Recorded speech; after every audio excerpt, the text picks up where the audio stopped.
سلام به تمام دوستان عزیز، کسانی که بیننده شبکه نبوغ است. امروز در استودیو از افغانستان با ما بانو زهرا ایرین محتشم درباره اوضاع کنونی افغانستان با ما میخواه معلومات بتن. بانو ایرین محتشم بفرمایید. بسم الله الرحمن الرحیم. سلام خدمت شما و همه بیننده های عزیز. انشاءالله که همه صحت سلامت خوب باشن. تشکر میکنم از اینکه شما به ما وقت دادین.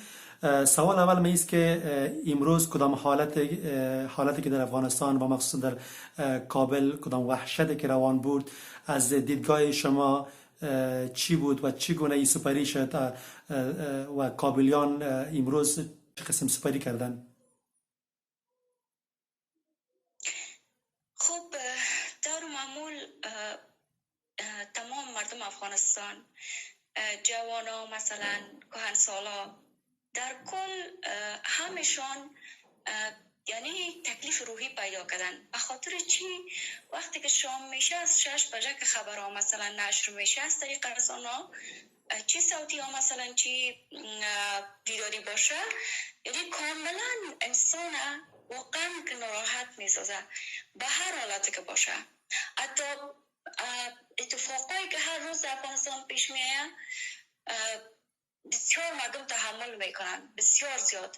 شاید بسیاریشون که از بس که تکلیف روانی پیدا کردن، تشویش روحیشون بیشتر شده، حتی از زندگی دلسرد شدن، اونا را شاید دکترای روانشناس از دیدن یعنی خبرها منع کرده باشن. این ممکن نیست که ما مثلا وقتی که از یک چیز ما منع میشیم یعنی نتونیم که با دوباره دوچار شیم یا برابر شیم. متاسفانه که ما در کشور زندگی میکنیم که هر روزش یک اتفاق بد است. قسمی که امرو این اتفاقای پیش آمده که بنام کرونا هست، نمیفهم دیگه چی مشکلاتی هست که ما گیر ماندیم و چی برسه به قدر سختی هایی که در زندگی فعلی ما افغانا داریم. امروز یه اتفاق بعدی که یعنی واقعیت که هیچ نمیفهم چگونه مثلا بیان بکنم، به اندازه مرا ناراحت ساخته. همگی یعنی برشان این یک اتفاقی است که پذیرفتنش بسیار سخت است بر انسان. چون اگر واقعا انسان احساس داشته باشه، من خب مطمئن هستم که هیچ تحمل شنیدن و دیدن این حالت نداره که یک طفل نوزادی که به دنیا میاد که اون معصوم می باشه، یک فرشته که از هیچ چیز خبر نداره، نمیفهمه. و قسمی که قبلا طفلک‌ها زنده به گور می شدن اون زمان جاهلیت و کفر بود، ولی امروز بدتر از وقتن که به نام اسلام از این استفاده میکنن و انسان را از بین میبرن. خداوندی که عدالت در نظر میگیرد در مقابل حتی یک قطره، پس کون انسان ها برای چیز ساده نیست.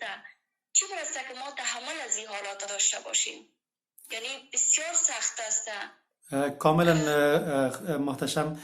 ما دیدیم صفحات اجتماعی را تعقیب داریم و میبینیم که واقعا اوضاع انقدر وخیم است که به حد و در مجموع خودتان قسمی گفتین که فامیلا، خانما و آقایان در مجموع کلا زیر تحت فشار و تحت تاثیر از این اوضاع قرار دارند. به نظر شما سیاسون ایره جهاد میگه و دولت افغانستان هم کمزوری خود داره و چرا اینها صلح نمیکنن و چرا مستقیم با امریکا صلح کردن و از طرف دیگه با خود افغانا صلح نمیکنن و با خود افغانا مستقیم می جنگن؟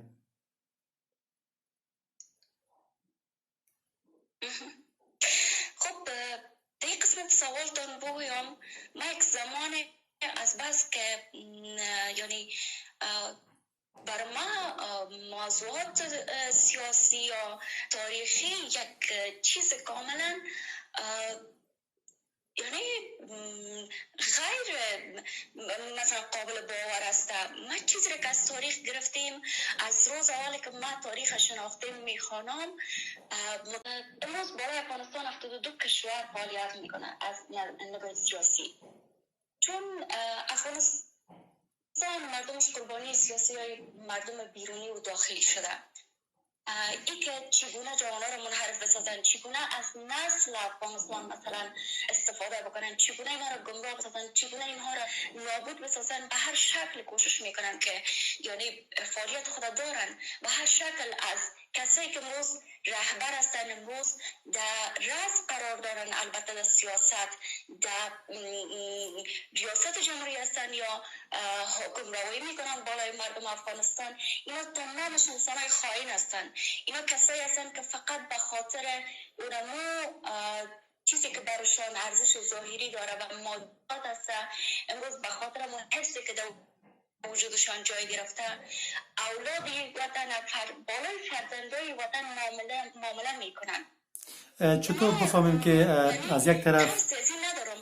بله، از یک طرف ما بگوییم که خائن هستن و کسایی هستن که اینها را حمایه میکنن، پس گفتنی خودت به اون کسایی که اینها را ای دولت مردای امروزی ما را حمایه میکنن چی است؟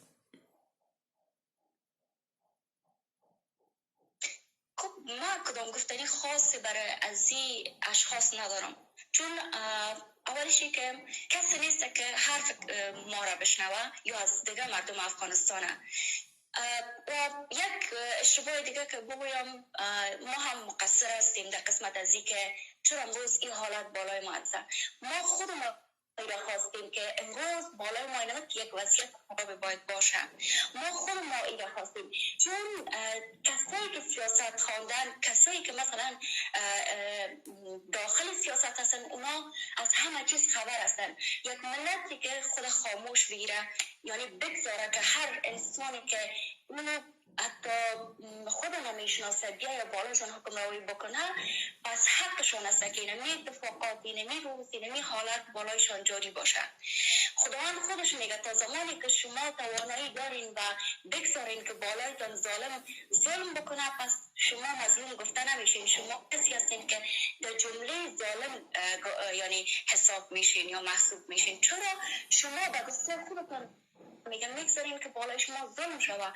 اگر تمام مردم افغانستان یک دست شوند، هم دست شوند و بلند شوند، یک بار در مقابل اقسم حالات، در مقابل اقسم وحشت استاد شوند و علما عاملین از دیره از بین ببرند و واقعا یک صدا شوند، من مطمئن هستم که از اشرف غنی شروع تا همون کسی که اینا را حمایت میکنه، چی آمریکا باشه، چی طالب باشه، چی داعش باشه، که تمامش یکی هستن، چون هیچ کدام معامله صلحی در بین وجود نداره. چون ای که من جوان هستم، چی برسه به بزرگای ما که از تاریخ بسیار یعنی تجربه خوبی دارن، همه چیز میفهمن، ما همه چیز میفهمیم که واقعیت چی است و پشت پرده چی جریان داره. اما از اینکه خاموش هستیم، از اینکه صدای خود بلند نمی کنیم، پس ما در اصل با ظلم از اونو شریک هستیم. پس اگر ما اینجا اقدام کنیم، حالت استاد شویم. خانم ایرنا محتشم، اگر خودتان گفتین که ما مثال اقدام کنیم و مقابل از این دولت مردا استاد شویم، پس ما کی را باید خواهان کی هستیم و این مردم کدام مردم میخواهیم؟ یعنی به این معنی که پس ما باید طالبا را بشانیم در چوکی و آیا پس دوباره امی کسایی که فعلا در سیاست هستند و یا در دولت فعلی هستند اینها را پس دوباره قاید خود بگیریم؟ ما یعنی شخص مشخصی نیست که مثلا ما بگویم باید ما در مقابل فلان شخص استاد شویم، ولی کسی که در رأس قرار داره آقای فرید هست و عبدالله هست، اینا تمام مردم قربانی سیاست خود کردن. هیچ کدامش در افغانستان زحمت نمیکشه، هیچ کدامش دلسوزی مردم نیستن. به نظر شما آیا این حادثاتی که پی در پی پیش میایه ما مقصر یا مستقیم دولت خود قرار بدیم و یا ملت همچنان در این قضیه شریک است؟ این که یعنی تقصیر از تنها دولت یا از ملت ما هم است. یعنی میخوایم راجع به این بگویم که یک جمله از علی شریعتی یادم آمد، میگه که من از یک همسای ما پرسان کردم که چرا خوستن صدا نمیکشده این چند روز. میگه برای ما گفت که همسای ما گفتن که این صبح ما رو بسیار اذیت آزار میکنه، صدایش باعث میشه که ما از خواب بیدار شویم و ما سرشقت کدام دیگه بعد از تو دیگه معلوم دارست که نیست. پس علی شریعتی میگه که ما اونجا متوجه شدم هر چیزی که سبب بیداری یک مردم شوه یا یک ملت شوه پس سر از اون میزنم. امروز هر کسی که بخواه بر مردم واقعیت بگوید اگر در رد قرار بگیره، اگر در بین مردمی باشه که در دولت هستن اینا، یعنی به هر شکل یا با طریقای مختلف را یا اصابش یعنی کاملا خاموش بسازن یا کاملا از بین میبرن. این برای همگی معلوم است که امریکا، داعش، طالب همش یک مردم هستند، یک گروه. این گروه هایی که امروز اینقدر مشکلات در بین مردم افغانستان و اینقدر قتل و خونریزی را ایجاد میکنن، اینا از یک جای بسیار معتبر حمایه میشن که امریکا است کاملا او یعنی مذاکره صلح هم که یعنی بینشان صورت گرفت اصلا هیچ کدام دیپلماسی وجود نداشت. چیزی بود که بینشان یک سیاستی بود که اونو تعداد گرفتن رها کردن از زندان و چیزی را که میخواستن بالای مردم افغانستان تطبیق کردن و همگی در مقابلش خاموش ماند و منتظر ماندن که صلح میآید، در حالی که هیچ وقت ممکن نیست که به این شکل صلح بیاید، چون خداوند خودش میگه که کفر بر شما هیچ وقت دوست نمیشه تا زمانی که شما دین از اونا را نپذیرین.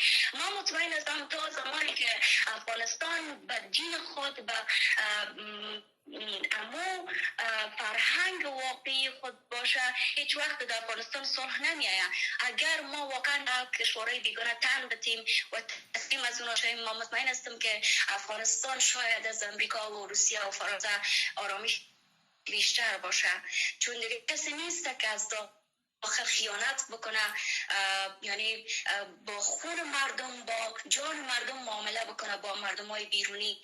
چون تا روزی که ما هم بسته نشیم، تا روزی که ما از خیانت دست بر نداریم، این حالات همیشه جاری می باشه و این ادامه داره، حتی نسل‌های بعدی ما از این بدتر شاید وضعیتشان شود. ما هیچ توقعی از دولت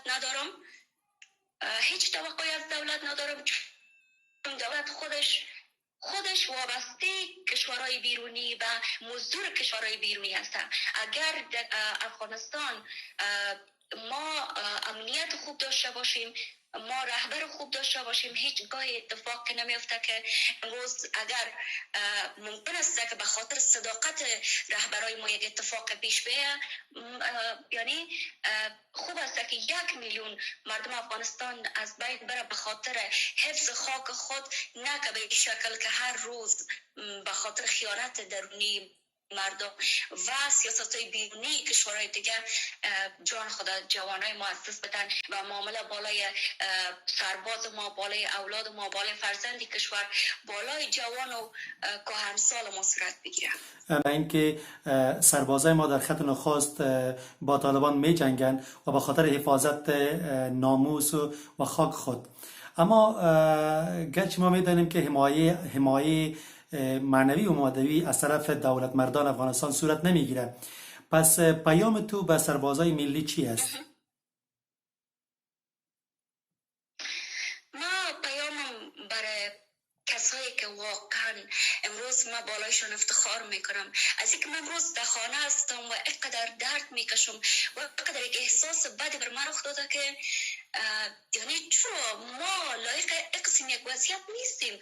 ما انسان هستیم و حق داریم که آزاد زندگی بکنیم، چون ما یک بار زندگی میکنیم، نباید ما قربانی سیاست‌های مردم شویم.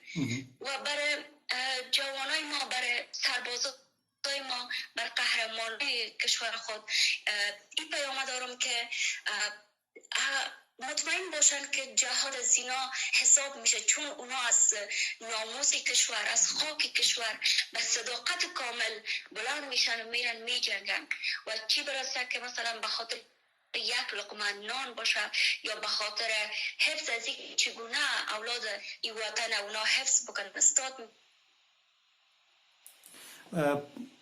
بدون شک نیتشان حفظ و نگهداری کشور است و عشق به وطن خودش یک از نشانه های ایمان است و به خاطر نگهداری وطن و خاک خود زمانی که می‌جنگند و جان خود از دست میدن، این در جمله جهاد حساب میشه. پس چون خداوند حرمت یک خاک بالاتر از خیانت دیده و پس خانم ایرینا، طالبا همچنان هر معامله میدانه. طالبا همچنان میگن که ما هم جهاد میکنیم و کفاری که داخل افغانستان آمدن به زور داخل شدن و به خاطر حفاظت ناموس و خاک خود. ما میدانیم که حمایه معنوی و مادوی از طرف دولت مردان افغانستان صورت نمیگیره. پس پیام تو به سربازای ملی چی است؟ ما پیامم برای کسایی که واقعا امروز ما بالایشان افتخار میکنم از اینکه من امروز در خانه هستم و اینقدر درد میکشم و اینقدر احساس بدی بر من رخ داده که یعنی چرا ما لایق اقسیم یک وضعیت نیستیم؟ ما انسان هستیم و حق داریم که آزاد زندگی بکنیم، چون ما یک بار زندگی میکنیم. نباید ما قربانی سیاست‌های مردم شویم. و برای جوانای ما، برای سربازان ما، بر قهرمانای کشور خود این پیام دارم که مطمئن باشند که جهاد از اینا حساب میشه، چون اونا از ناموس کشور، از خاک کشور به صداقت کامل بلند میشن و میرن میجنگن. و چی برسه که مثلا به خاطر یک لقمه نان باشه یا به خاطر حفظ از این چگونه اولاد این وطن اونا حفظ بکنن. استاد بدون شک نیتشان حفظ و نگهداری کشور است و عشق به وطن خودش یک از نشانه های ایمان است و به خاطر نگهداری وطن و خاک خود زمانی که می‌جنگند و جان خود از دست میدن، این در جمله جهاد حساب میشه. پس خداوند حرمت یک خاک بالاتر از خیانت دیده و پس خانم ایرینا، طالبا همچنان طالبا همچنان میگن که ما هم جهاد میکنیم و کفاری که داخل افغانستان آمدن به زور داخل شدن و ما مقابل کفار و غلامای اینها میجنگیم. پس نظر خودت، نظر شما افغانا چی است؟ ما میخوایم که میره واضح بگویم که جهاد از این دو بیادر کدام از این حقیقی است؟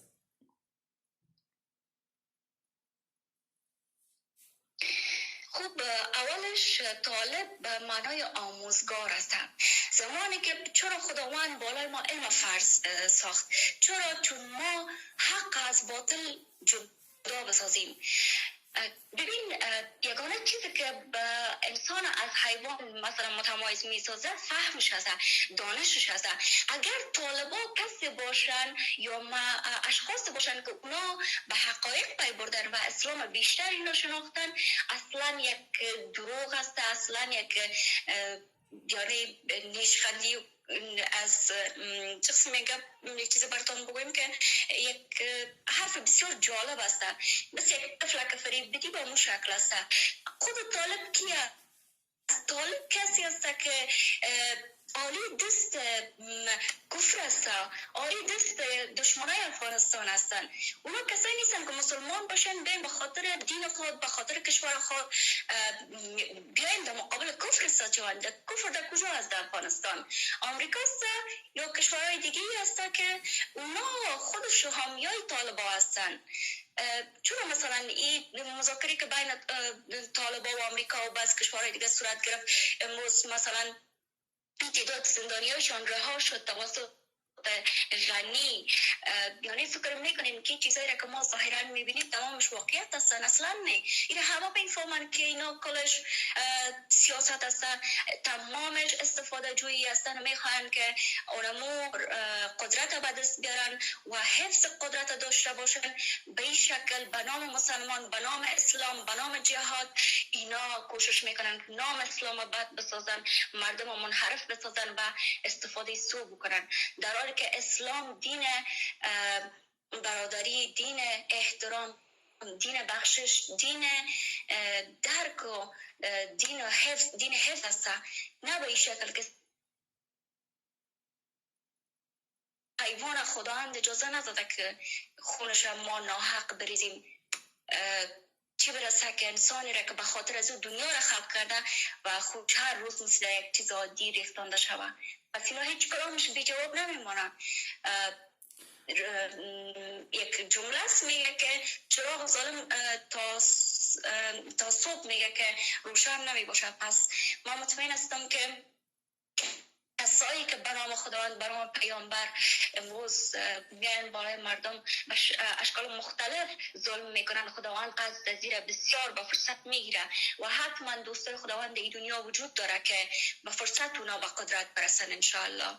و نام جهاد اونو جهادی است که ما از داستان حضرت عیسی علیه السلام میفهمیم که او بعد از دجال میه و بالای تمام دنیا حکومت میکنه. قسمی که حتی مار میگه در کنار انسان ها میباشه و میگذره و بالا، یعنی حتی نیش نمیزنه و حتی ضررش بر انسان ها نمیرسه.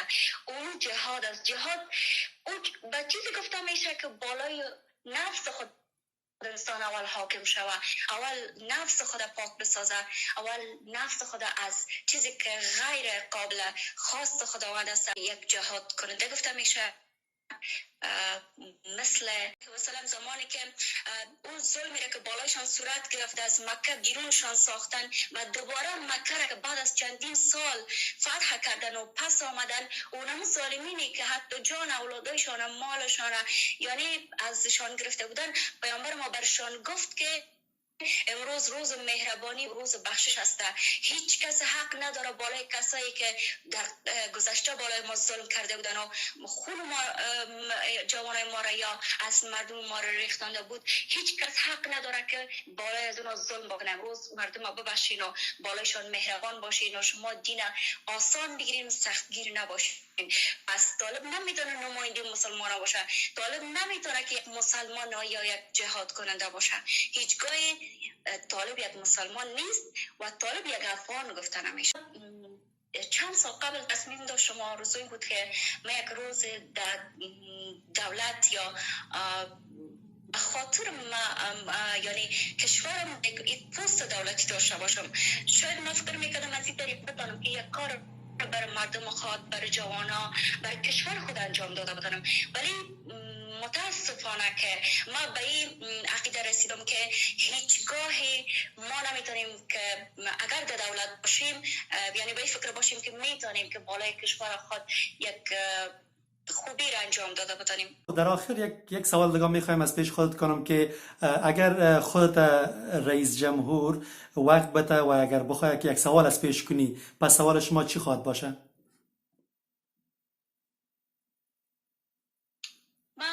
قبلا بسیار زیاد آرزو داشتم که رئیس جمهور از نزدیک ببینم، ولی خداوندی این موقع رو بر من مساعد ساخت و برابر شدم امرشان. ولی متاسفانه که فرصت سوال کردن از اونا برام پیدا نشد، چون با خانمش یعنی برابر شدم. سوالایی که جوان از اونا داشتن یعنی به شکلی که جواب میداد مثل ازی بود که یک خانم بالای تنور ششته باشه و بر خانمای دیگه که در دورش هستن از اونا یک کاسه و یک آب و یک زغاله را بخواه. به این شکل مثلا شخصیتشان بود. ما یک خانمی که سیاست مدار باشه اینقدر سبک اصلا ندیده بودم، چون جوانی که از او سوال میپرسه که ما از شما میخوایم که جوانای ما برشان باید که موقع کار پیدا شود، باید فرصت کار داده شود برشان. برشان جواب میگه که شما با برادرتان ببین، در حالی که برادرش دکترا داشت، برش میگه برادرتان ببین یک کراچیک بگیره، از یک کار بسیار کوچک شروع کنن، بالاخره مرحله به مرحله باز میتونن که به یک موقعیت خاصی برسن، بعدم تجارت شروع بکنن، بعدم میتونن که از در اون مسئله که درس خواندن میتونن در اون رشد پیدا بکنن. یعنی یک خانم، یک رهبر که به این ظرفیت ذهنی است و برای یک جوان یک قسم یک جواب میده که اصلا رشد یک کشور نمیخواد، رشد یک اجتماع در ذهنش وجود نداره و به فکر هیچ جوانی نیست. پیام خاص بانوی اول برای جوانا بود. بله شما این سوال از ما پرسان کردین که شما از آقای یعنی چی سوال دارین. من یعنی قبلا آرزو داشتم که با اونا مقابل شوم و سوال ما ازش بپرسم، ولی امروز میگم که نه، اونا یعنی ارزش و ظرفیت پرسیدن یک سوال ندارن که اونا کسایی باشن که ما بر از اونا یک جایگاه خاص مشخص قرار بدیم که از اونا یک سوال پرسان بکنیم. ولی سوال ما از رئیس جمهوری است که استقلال بر ما تشریح بکنم که استقلال چی است و مستقل بودن چی است. برای من ده یک جمله که برای خودش ارتباط داشته باشه برای من جواب بده. من مطمئن هستم که هیچ جواب بر من نداره، چون خودش وابسته است، چون خودش استقلال نداره، چون خودش امروز زیر دست دیگر است و برای دیگرها کار میکنه. امروز صدایش خاموش است، امروز صدایش بلند نمیشه و تمام حرفش همی است که باش رسانه میگن که رئیس جمهور اتفاق بده یا اتفاقی که امروز افتاده این اتفاق به شدت محکوم ساخته یا به شدیدترین الفاظی را تطبیق کرده. یعنی این محکوم کردن چی را ثابت می سازه؟ مثلا چی را به دست میاره؟ آیا خونی که ریخته طفلی را که امروز به دنیا آمده و یعنی مرمی به پای از او اصابت کرده، این را شما چی فکر میکنین؟ انسان قلب داره، یعنی تحملش میتونه انسان داشته باشه، چی برسه که رئیس جمهور باشه و حکومت بکنه بالای کشور. روزه اول یادم است زمانی که به قدرت رسید ما میخوایم که عدالت حضرت عمر بالای مردم افغانستان جاری بسازم. ما مسئولیت دارم. تمامش فریب بود، تمامش استفاده جویی بود. به خاک پای حیوانی که حضرت عمر دیالانگو او را یعنی ازش استفاده کرده، حتی به خاک پای از اون حیوان نمیرسه، چی برسه به این که نام عمر بالای خود یعنی بگذاره و سیاست از او را بخواه که بالای افغانستان یعنی جاری بسازه و نام لقب حضرت عمر را برای خود بده. بسیار جای شرم است اصلا. در آخر اگر یک پیام خلاص به نسل جوان داشته باشین و به کسایی که مبارزه میکنه پیامتان چی است؟ پیام ما برای جوانان است که از هر طریقی که میشه باید تحصیل بکنن، درس بخورن. کل کشورهایی که امروز کوشش میکنن و فعالیت دارن بالای مردم ما، بالای جوانای ما، هدفشون این است که ما را از تعلیم دست از دین ما دور بسازن. هیچگاه تسلیم نشیم و یگانه چیزی که ما را میتونه که موفق بسازه در آینده و بتونیم که دوباره کشور خود به دست بیاریم و جایگاه خود ما من حیث یک جوان پیدا بکنیم. اول خود بشناسیم و خدای خدا و به خاطر دین خود، به خاطر مردم خود، حتی از جان خود بگذاریم، برای از حقیقت هیچگاه نگذاریم. چیزی که حقیقت است همیشه باید که در مقابل تمام دنیا انسان سرش زده شود، ولی حقیقت باید بگوید و به خاطر حقیقت و به خاطر دین خود باید همیشه استاد شود. که ما خداوند فراموش کردیم، پس خداوند فعلا با یک شکل ما را به حالت خود ما مانده. یک از داستانایی است که قبل از یعنی بسیار به سرکشی و براهای بد و گمراهی کرده بودن. خداوند اونا را به یک حالت دچار ساخت که کاملا راگم شدن، حتی نمیفهمیدن که ما چی باید انجام بدیم، خدا نمیشناختن، زندگی سرشان یعنی سخت شده بود، حتی در سر شده بودن از همه چیز. خداوند اونا را به اون حالت آورد که دوباره برگشت به طرف خودش باشه، به طرف خداوند رجوع بکنن. امروز اینمی حالتی که بالای ما است از خاطر است که ما دوباره به طرف خداوند، به طرف حق باید دوباره بریم تا خدا پیدا کنیم و تا زمانی که با قرآن ما باشیم، با رفتار پیامبر، با کردار از او و با مطالعاتی که از او می داشته باشیم پیروی بکنیم، ما مطمئن هستیم که 100% ما موفق میشیم و هیچ کشوری، هیچ ابرقدرتی نمیتونه که ما را از پای در بیاره و ما را شکست بده. تشکر میکنم خانم میرنا محتشم.